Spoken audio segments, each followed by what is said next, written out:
وعلیکم السلام ورحمۃ اللہ۔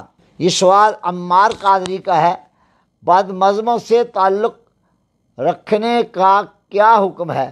جواب یہ ہے کہ بد مذہبوں سے تعلقات بنا کر ان کی محبت میں ڈوب نہیں جانا چاہیے۔ تعلقات بنائیں اور ان کو اللہ اور اللہ کے رسول کے صحیح عقائد ان تک پہنچا دیں، تاکہ وہ اللہ اور اللہ کے رسول کی بابت صحیح عقائد جاننے لگ جائیں۔ اور یہ دور ایسا ہے کہ جس میں امت میں وحدت پیدا کرنے کی طرف پوری توجہ دینی چاہیے اور مسلمانوں کو وحدت کی لڑی میں پرو دینا چاہیے، تاکہ مسلمان آپس میں ایک دوسرے کے خلاف باتیں کرنے سے اجتناب کریں اور وحدت امت کے لیے کام کرنا شروع کر دینا چاہیے۔ اللہ تعالی ہم سب کو وحدت امت کے لیے کام کرنے کی توفیق عطا فرمائے۔